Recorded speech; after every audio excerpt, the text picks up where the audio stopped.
அன்னைக்கு அண்ணி எழுப்பும் போது மணி 9, ஆனா இப்ப மணி 6 தான் ஆகுது. இப்ப போய் எழுப்புன அவ்வளவுதான். என்னால முடியாது. குடு. ஏய் சொன்னா கொஞ்சம் கேளுடி. சேரன் இருந்தாலாவது எழுப்ப சொல்லலாம். அவனும் வாக்கிங் போயிட்டான். இப்ப என்ன பண்றதுனே புரியல எனக்கு. ஏன் கஸ்தூரி அவ உன் மருமக தானே, நீயே போய் எழுப்ப வேண்டியதானே. பயப்படுறியா? தெரியுது தெரியுது.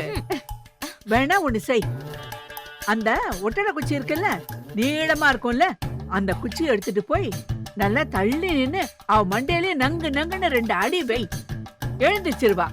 எப்படி? அதெல்லாம் ஒண்ணு வேண்டாம், நானே எழுப்புறேன். போ போ போ போ. பாட்டி, மேல என்ன கூத்து நடக்குதுன்னு நம்ம போய் வேடிக்கை பார்க்கலாமா?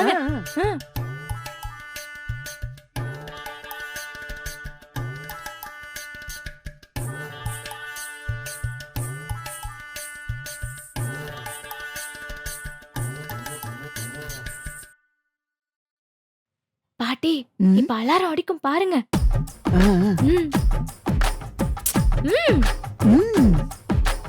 பாப்போம்.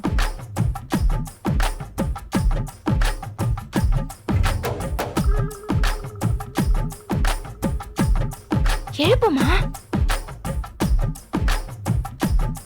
மீனா, மீனா,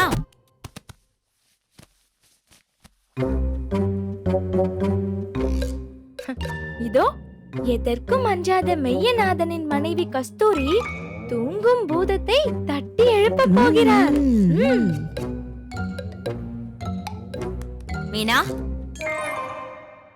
பாரு உங்க அம்மா எப்படியெல்லாம் கஷ்டப்பட்டு எழுப்புறா. ஆமா பாட்டி. மீனா, மீனா.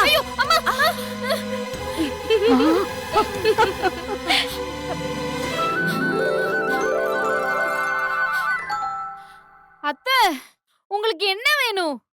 எதுக்கு இப்ப என்ன எழுப்புனீங்க? நான் தான் சொல்லியிருக்கேன்ல, அன்னைக்கு செல்வி எழுப்புனா, நேத்து அத்தை எழுப்புனாரு, இப்ப நீங்க. நாளைக்கு யாரத்தை எழுப்புவாக? ஏத்த இந்த வீட்ல நான் நிம்மதியா தூங்க கூட முடியாதா? மீனா, தப்பா எடுத்துக்காதம்மா.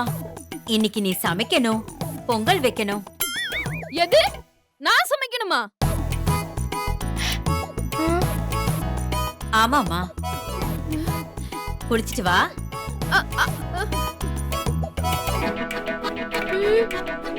எப்படி பாட்டி?